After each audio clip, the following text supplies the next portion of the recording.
మహాగణుడును రక్షకుడైన యేసు క్రీస్తు మహిమగల నామంలో మా ప్రేమధార వీక్షకులందరికీ శుభములు తెలియజేస్తున్నాం. ఈరోజు మనము లూకాసు వార్త 6వ అధ్యాయాన్ని ధ్యానించుకోబోతున్నాం.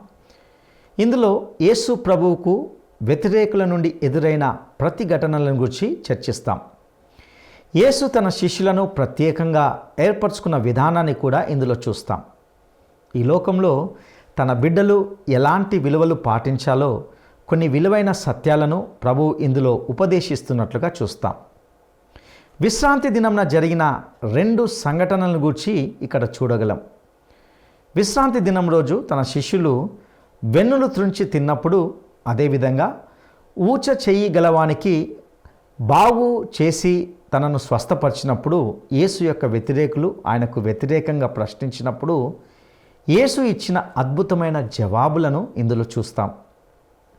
దేవుడు తన పరిచర్యలో వాడుకొంటకు ప్రత్యేకంగా తన కొరకు 12 మంది శిష్యులను అపోస్తులుగా ఉండడానికి ఏర్పరచుకున్నట్లుగా చూస్తాం. దేవుని బిడ్డలు ఈ లోకంలో ప్రత్యేకమైన వారని, వారు విలువైన సూత్రాలను పాటించవలసి ఉందని ప్రభు మాటల్లో మనం చూడగలం. ఉపమానాలతో కూడిన అనేక సత్యాలను ఈనాటి సందేశంలో తెలుసుకోబోతున్నాం. ఇక సందేశాన్ని శ్రద్ధగా విందామా? ప్రియ శ్రోతలు, మీ బైబిళ్లు తెరవండి. ఈరోజు మన పాఠం లూకాసు వార్త 6వ అధ్యాయం. శ్రద్ధగా వినండి.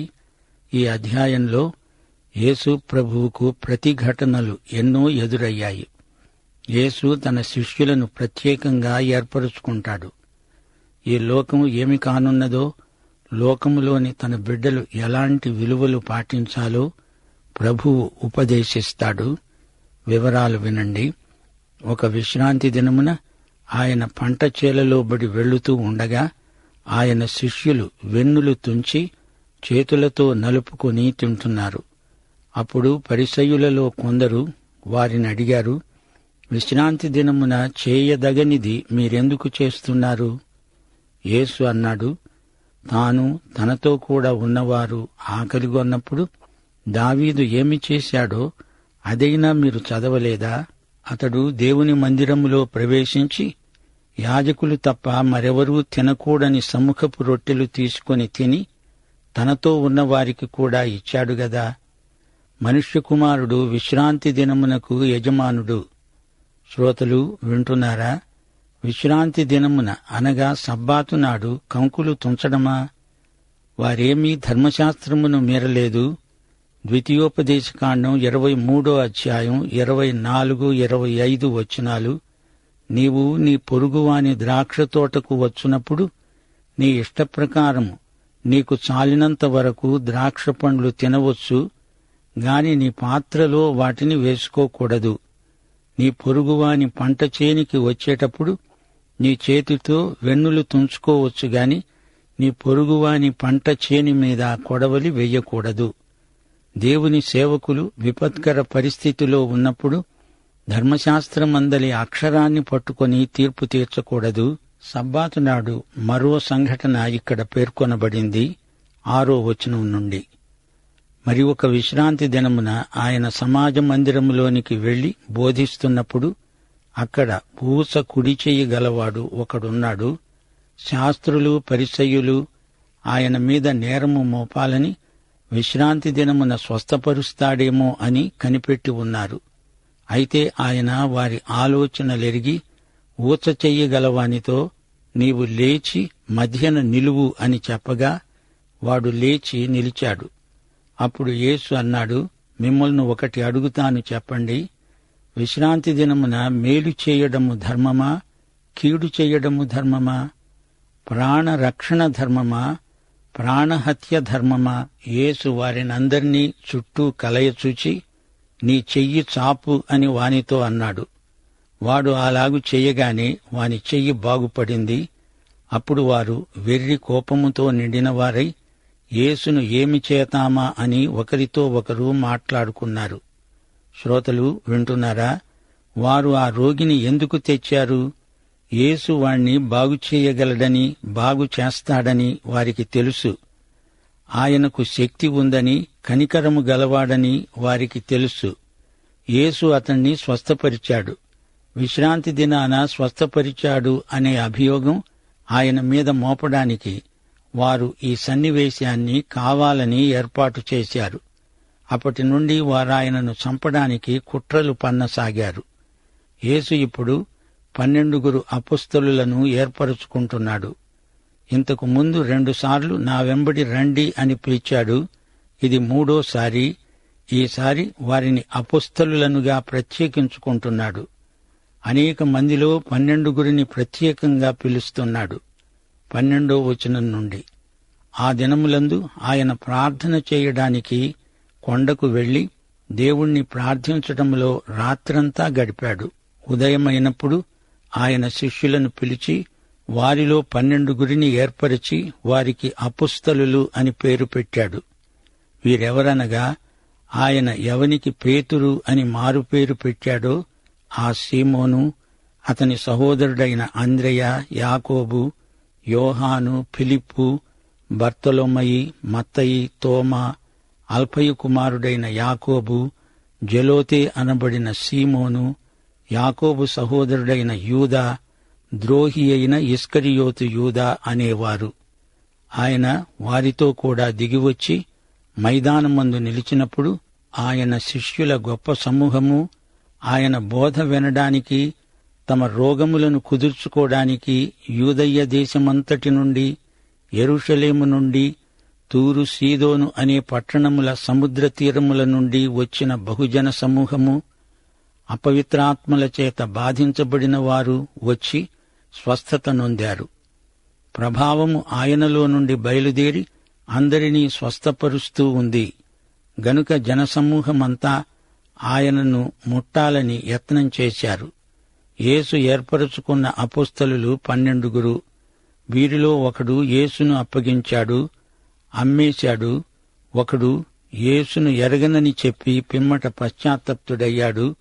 యోహాను సువార్త 15:16 ప్రభు అన్నాడు, మీరు నన్ను ఏర్పరచుకొనలేదు గాని నేనే మిమ్ములను ఏర్పరచుకొని నియమించాను. పిలిచినవాడు నమ్మకమైనవాడు. 12 ఏర్పరచుకునే ముందు ప్రభువు రాత్రంతా ప్రార్థనలో గడిపాడు. ఏలియా దుప్పటి ఎలీషా మీద పడింది. మనుషులు తమ స్వంత కొలతబద్దలతో అభ్యర్థుల యోగ్యతాయోగ్యతలను నిర్ధారణ చేస్తున్నారు. అది సరికాదు. దేవుని నియామకమే నిర్దుష్టమైనది. అభ్యర్థులను ప్రార్థనాపూర్వకంగా నియమించాలి. యేసు అందరినీ స్వస్థపరిచాడు. యేసు ప్రజలకు రక్షించే ఆరోగ్యమిచ్చాడు. డాక్టర్ లూకా నివేదిక ప్రకారం యేసు చేసిన స్వస్థతలు సంపూర్ణమైనవి, సమగ్రమైనవి. పరమవైద్యుడు స్వస్థపరుస్తాడు. ఇప్పుడిక్కడ కొండమీది ప్రసంగం కాదు, కొండ కింద మైదానపు ప్రసంగం ఉంది. మత్తయి సువార్తలో కొండమీది ప్రసంగం ఉంది. ఇది మరో ప్రసంగం. 20వ వచనం, అంతటా ఆయన శిష్యుల చుట్టూ పారచూచి ఇలా అన్నాడు, బీదలైన మీరు ధన్యులు, దేవుని రాజ్యము మీదే. ఇప్పుడు ఆకలిగొంటున్న మీరు ధన్యులు, మీరు తృప్తిపరచబడతారు. ఇప్పుడు ఏడుస్తున్న మీరు ధన్యులు, మీరు నవ్వుతారు. మనుష్యకుమారుని నిమిత్తము మనుష్యులు మిమ్మును ద్వేషించి, వెలివేసి, నిందించి, మీ పేరు చెడ్డదని కొట్టివేసినప్పుడు మీరు ధన్యులు. ఆ దినమున మీరు సంతోషించి గంతులు వేస్తారు. ఇదిగో, పరలోకమందు మీ ఫలము గొప్పదై ఉంటుంది. వారి పితరులు ప్రవక్తలకు అదే విధంగా చేశారు. అయ్యో ధనవంతులారా, మీరు కోరిన ఆదరణ మీరు పొంది ఉన్నారు.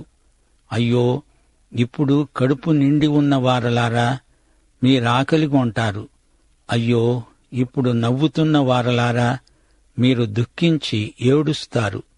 మనుషులందరూ మిమ్మును కొనియాడేటప్పుడు మీకు శ్రమ. వారి పితరులు అబద్ధ ప్రవక్తలకు అదే విధంగా చేశారు. శ్రోతలు వింటున్నారా? ప్రవక్త దేవుని మూలంగా, దేవుని పక్షంగా మాట్లాడతాడు. ప్రవక్తలను ప్రజలెంతో హింసించారు. అబద్ధ ప్రవక్తలకు గౌరవం, నిజమైన ప్రవక్తలకు అవమానం. దేవుని ప్రవక్త దృష్టి నిత్యత్వం వైపు ప్రసరిస్తుంది. అతడు ప్రజల దూషణ భూషణ తిరస్కారాలను లెక్క చెయ్యడు. నాటి నుండి నేటి వరకు ఇదే తంతు కొనసాగుతోంది. దొంగ బోధకులు హాయిగా బ్రతుకుతారు, ప్రజలకు అనుకూలంగా మాట్లాడతారు. 27వ వచనం నుండి, వింటున్న మీతో నేను చెప్పేదేమిటంటే, మీ శత్రువులను ప్రేమించండి, మిమ్ములను ద్వేషించే వారికి మేలు చెయ్యండి, మిమ్మును శపించే వారిని దీవించండి, మిమ్ములను బాధించే వారి కొరకు ప్రార్థన చేయండి. నిన్ను ఒక చెంప మీద కొట్టేవాని వైపునకు రెండో చెంప కూడా త్రిప్పు. నీ పైబట్ట ఎత్తుకుని పోయేవాణ్ణి అంగీ కూడా ఎత్తుకుని పోకుండా అడ్డగించవద్దు. నిన్నడిగే ప్రతివానికి ఇవ్వు. నీ సొత్తు ఎత్తుకుని పోయేవాని వద్ద దానిని మరల అడుగవద్దు. 31వ వచనం, మనుష్యులు మీకు ఏలాగు చెయ్యాలని మీరు కోరుతారో అలాగూ మీరు వారికి చెయ్యండి. మిమ్మను ప్రేమించేవారినే మీరు ప్రేమించిన ఎడల మీకేమి మెప్పు కలుగుతుంది? పాపులు తమను ప్రేమించేవారిని ప్రేమిస్తారు గదా. మీకు మేలు చేసేవారికే మేలు చేసిన ఎడల మీకేమి మెప్పు కలుగుతుంది? పాపులు అలాగే చేస్తారు గదా. మీరెవరి వద్ద మరల పుచ్చుకోవాలని నిరీక్షిస్తారో వారికి అప్పిచ్చిన ఎడల మీకేమి మెప్పు కలుగుతుంది? పాపులు కూడా తామిచ్చినంత పుచ్చుకోవాలని పాపులకు అప్పిస్తారు గదా. మీరైతే ఎట్టివారిని గూర్చి అయినా నిరాశ చేసుకొనక మీ శత్రువును ప్రేమించండి, మేలు చెయ్యండి, అప్పివ్వండి. అప్పుడు మీ ఫలము గొప్పది అయి ఉంటుంది. మీరు సర్వోన్నతుని కుమారులై ఉంటారు. ఆయన కృతజ్ఞత లేని వారి ఎడల, దుష్టుల ఎడల ఉపకారి అయి ఉన్నాడు. కాబట్టి మీ తండ్రి కనికరము గలవాడై ఉన్నట్లు మీరు కనికరము గలవారై ఉండండి. తీర్పు తీర్చకండి, అప్పుడు మిమ్మును గూర్చి తీర్పు తీర్చబడదు. నేరము మోపకండి, అప్పుడు మీ మీద నేరము మోపబడదు. క్షమించండి, అప్పుడు మీరు క్షమించబడతారు. ఇవ్వండి, అప్పుడు మీకు ఇవ్వబడుతుంది. అణిచి కుదించి దిగజారేటట్లు నిండు కొలతను మనుష్యులు మీ ఒళ్ళో కొలుస్తారు. మీరే కొలతతో కొలుస్తారో ఆ కొలతతోనే మరల మీకు కొలువబడుతుంది. శ్రోతలు వింటున్నారా? అబద్ధ ప్రవక్తలు ఇక్కడ ప్రజల ప్రాపకంతో బాగా బతకొచ్చుగాని దేవుని తీర్పునకు గురి అవుతారు. నిర్దేవులైన ధనికులకు శ్రమ. అలాంటి ధనికులు వేషధారులు. యాకోబు పత్రిక 5వ అధ్యాయం 1 నుండి 3వ వచనం వరకు నిర్దేవులైన ధనికులకు శాపవచనాలు పలకబడ్డాయి. ఇదిగో ధనవంతులు, మీ మీదికి వచ్చే ఉపద్రవములను గురించి ప్రలాపించి ఏడవండి. మీ ధనము చెడిపోయింది, మీ వస్త్రాలు చిమ్మెటలు కొట్టినవి, మీ బంగారము మీ వెండి తుప్పు పట్టింది.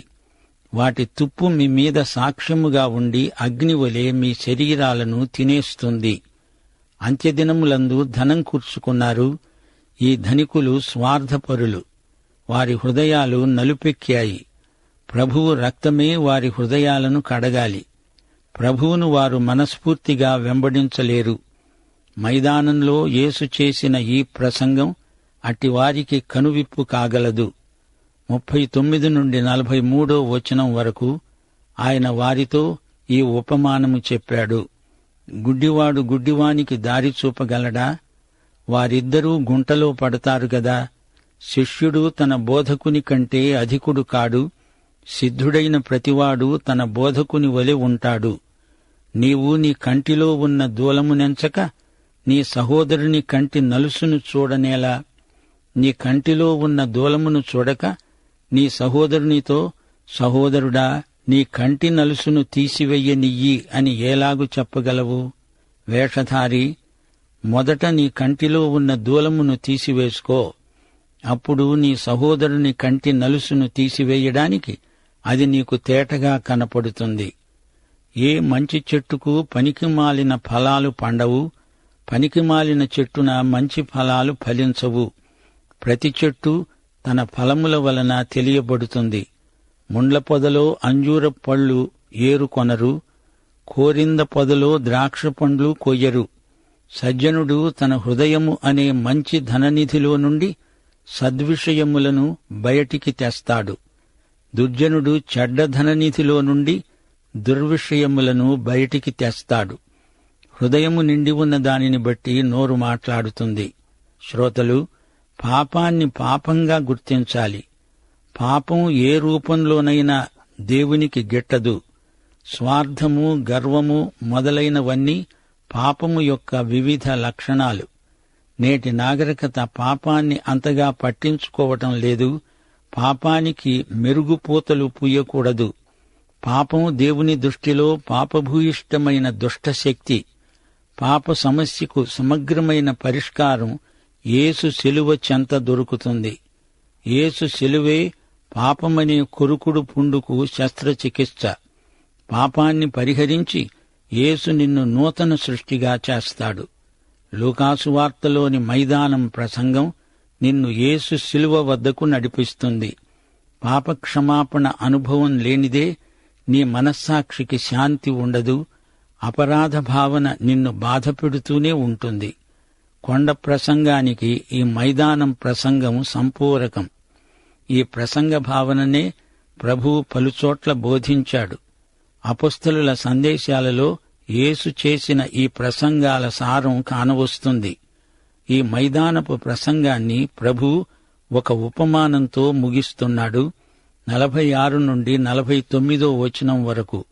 నేను చెప్పే మాటల ప్రకారం మీరు చేయకుండా ప్రభువా ప్రభువా అని నన్ను పిలవడం ఎందుకు? నా వద్దకు వచ్చి నా మాటలు విని వాటి చొప్పున చేసే ప్రతివాడు ఎవణ్ణి పోలి ఉంటాడో మీకు తెలియచేస్తాను.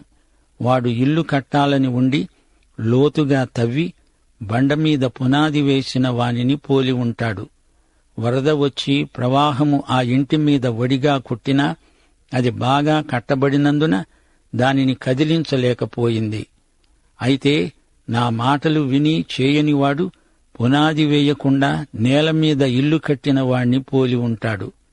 ప్రవాహము దానిమీద వడిగా కొట్టగానే అది కూలిపడింది. ఆ ఇంటి పాటు గొప్పది.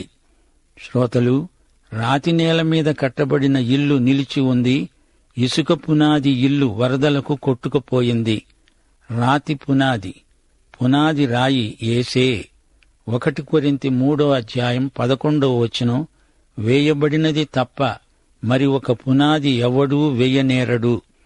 ఆ పునాది యేసుక్రీస్తే. ప్రియశ్రోత, నీ జీవిత సౌధాన్ని ఎలాంటి పునాది మీద కట్టుకుంటున్నావు? నీ ఇల్లు క్రీస్తు అనే బండ మీద ఉందా, లేక ఇసుక మీద నిర్మించిన ఇల్లా? మైదానంలో యేసు చేసిన ఈ ప్రసంగాన్ని విన్న నీలో ఎలాంటి ప్రతిస్పందన కలిగింది? పునాది సరిగా లేకపోతే నీవు నశించావని అర్థం. సువార్త విననివాడు ఎంత ధనికుడైనా దరిద్రుడే. క్రీస్తు అనే బలమైన రాతి పునాది మీద నీ జీవితాన్ని నిర్మించుకోవలసిందని దేవుని వాత్సల్యమును బట్టి నిన్ను బ్రతిమలాడుకుంటున్నాము. ఉన్న పాటున విశ్వాసంతో ఆయన వద్దకు రా. ఆయన ప్రభువని ఒప్పుకో. పునరుత్థానుడైన యేసును హృదయంలోకి చేర్చుకుని రక్షించబడు. ప్రియశ్రోతలు, ఈ అధ్యాయంలో పరిసయ్యులు ధర్మశాస్త్రం ఆధారంగా యేసు శిష్యులకు తీర్పు తీర్చాలని ప్రయత్నించారు. సబ్బాతునాడు కంకులు తెంచడం, వాటిని నలుచుకొని తినడం నేరము అంటున్నారు. ధర్మశాస్త్రమందలి అక్షరం కాదు, ధర్మశాస్త్ర హృదయాన్ని వారు అవగాహన చేసుకోవాలి. ప్రజలకు సాయం చెయ్యాలి గాని వారిని శిక్షించి బాధించడం మంచిది కాదు. ఎంతసేపటికి రంధ్రాన్వేషణే కాని ఉపకార బుద్ధి పరిసయ్యులకు ఏ కోశానా లేదు. యేసుక్రీస్తు సబ్బాతుకు ప్రభువు అని వారు గుర్తించటం లేదు. యేసును ఆయన శిష్యులను పరిసయ్యులు గూఢచారుల్లాగా వెంటాడుతున్నారు. ధర్మశాస్త్రానికి అర్థమేమిటో దాన్ని రాసి ఇచ్చిన ప్రభువుకే తాము నేర్పుతాము అనుకుంటున్నారు. అక్కరలో ఉన్న వారికి లేఖనం ఆదరణ కలిగించాలి. లేఖనాన్ని ఆ విధంగా వివరించాలి. సబ్బాతునాడు సత్కార్యం చేయవచ్చు, ప్రాణరక్షణకు ఫలాని రోజు అని ఉండదు. ధర్మశాస్త్రానికి తమ స్వంత భాష్యం చెప్పడంలో వారికి ఉన్నంత ఆసక్తి దేవుని పట్ల, అక్కరలో ఉన్న దౌర్భాగ్యుల పట్ల లేదు. వారి మతాసక్తి ప్రజల అక్కరలకు వారిని గుడ్డివారినిగా చేసింది. యేసు ప్రభువు అపుస్తలులను ఏర్పరచుకోవడం ఈ అధ్యాయంలోని మరో విశేషం. వారు తనతో ఉండాలని, తన జత పనివారై ఉండాలని ప్రభువు ఉద్దేశ్యం. వారు తన స్నేహితులు, శిష్యులు, పనివారు, రాయబారులు, ప్రతినిధులు. వారే ఆయన రాసిన పత్రికలు, పుస్తకాలు. శిష్యులు అంటే క్రమశిక్షితులు, నేర్చుకునేవారు. అపొస్తలుడు అంటే పంపబడినవాడు అని అర్థం. యేసుక్రీస్తుకు ప్రతినిధులై యేసు మాదిరిని అనుసరించిన వారే అపొస్తలులు. విశేషించి యేసు పునరుత్థానానికి సాక్షులు. యేసు ఏర్పరచుకున్న ఈ 12 మామూలు మనుషులే. వారి వ్యక్తిత్వాలలో ఎంతో వైవిధ్యం ఉంది. మత్తయి ఒక సుంకరి, సీమోను జెలోతే అనగా రాజకీయవాది. కనిపించిన రోమీయుణ్ణి చంపడమే వారి ధ్యేయం. మత్తయి, జెలోతే, సీమోను ఎంతగా మారిపోయాడో. యేసుకు వారు అపుస్తలులయ్యారు. లూకాసు వార్తలో మైదానం ప్రసంగం చేశాడు యేసు ప్రభు. లోకములోని విలువలను యేసు తారుమారు చేశాడు. ఆయన మైదానం ప్రసంగం ఒక కొత్త విలువను ప్రబుద్ధం చేసింది. 24వ వచనంలో గొప్ప నైతిక విప్లవం ఉంది. అయ్యో ధనవంతులారా, మీరు కోరిన ఆదరణ మీరు పొంది ఉన్నారు. అనగా మీ ధనమిచ్చే ఆదరణ ఆధ్యాత్మికంగా నిరాదరణే. మీకు శ్రమ. శిలువ పథంలో నడిచేవారు లోకంలోని విలువలను లక్ష్యపెట్టరు. 2 కొరింథీ 4వ అధ్యాయం 18వ వచనం మనకెంతో ధైర్యం గొలిపే వచనం. క్షణమాత్రముండే మా చులకని శ్రమ మా కొరకు అంతకంతకు ఎక్కువగా నిత్యమైన మహిమ భారమును కలుగచేస్తున్నది. ఏలయనగా దృశ్యమైనవి అనిత్యములు, అదృశ్యమైనవి నిత్యములు. ప్రియశ్రోత, ఈ పాఠం ముగింపులో నిన్నొక వ్యక్తిగతమైన ప్రశ్న అడగాలి. నీవు యేసు ప్రభువును నీ స్వకీయ రక్షకుడుగా అంగీకరించావా? అయితే ఈ పాఠంలోని ప్రతి సత్యం నీ జీవితంలో భాగమైపోతుంది. శత్రువును సైతం ప్రేమించగల ప్రేమ అగాపే. అదే నీ స్వభావమవుతుంది. ఈ పాఠంలోని మైదానం ప్రసంగం నీ జీవిత విధానము, జీవన శైలి అవుతుంది. ముగింపులో నీవు నాతో కలిసి ఈ ఒక్క మాట చెప్పు. దేవా, తండ్రి, నేను నీ బిడ్డనయ్యాను. నీ ప్రేమ స్వభావం నాకు దయచెయ్యి. యేసు నామమున ఆమేన్. ప్రియులారా, దేవుని బిడ్డలు ఎలాంటి విలువలు పాటించాలో కొన్ని విలువైన సత్యాలను ప్రభు ఇందులో ఉపదేశిస్తున్నట్లుగా చూశాం.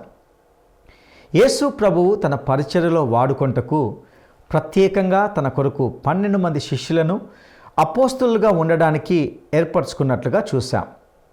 దేవుని బిడ్డలు ఈ లోకంలో ప్రత్యేకమైన వారని, వారు విలువైన సూత్రాలను పాటించవలసి ఉందని ప్రభు మాటల్లో మనం గ్రహిస్తాం. ఆయన బోధ వినడానికి, తమ రోగములు కుదుర్చుకోవడానికి అనేక మంది శిష్య సమూహము ఒక మైదానంలో చేరింది. వివిధ ప్రాంతాల నుండి వచ్చిన వారు ఆయనలో నుండి వెడలిన ప్రభావం చేత స్వస్థత పొందారు. యేసు ప్రభువారు బీదలు, ఆకలి ఉన్నవారు, ఏడ్చువారు ధన్యులై నవ్వుతారు అని ప్రసంగిస్తున్నాడు. మనుషులు మిమ్మును హింసించినా మీ ఫలము పరలోకమందు గొప్పదై ఉంటుంది అని చెప్తున్నాడు. శత్రువులను ప్రేమించుమని, ద్వేషించు వారికి మేలు చేయమని, శపించు వారిని దీవించుమని, బాధించు వారి కొరకు ప్రార్థన చేయమని ప్రభు మనకు హెచ్చరిస్తున్నట్టుగా చూశాం. ప్రియులారా, ఈ సూత్రాలు అన్నీ కూడా దేవుని బిడ్డలుగా నేటి మనకు కూడా వర్తిస్తాయి. మనుషులు మీకేలాగు చేయవలనని మీరు కోరుదురో అలాగూ మీరు చేయండని ప్రభు మనకు గుర్తు చేస్తున్నాడు. ప్రభువా ప్రభువా అని పిలుచు ప్రతివాడు పరలోకానికి వెళ్ళడు. కానీ దేవుని మాటలను విని దాని ప్రకారంగా చేయవాడు బుద్ధిమంతుడై ఉండి క్రీస్తు అనే బండ మీద తన జీవితాన్ని కట్టుకొని దేవుని రాజ్యానికి పాత్రుడవుతాడు. ఈ సత్యాలను విన్న మీరు కూడా ఆ విధంగా జీవించడానికి పరిశుద్ధాత్మ దేవుడు సహాయం చేయనుగాక. దైవాశీస్సులు.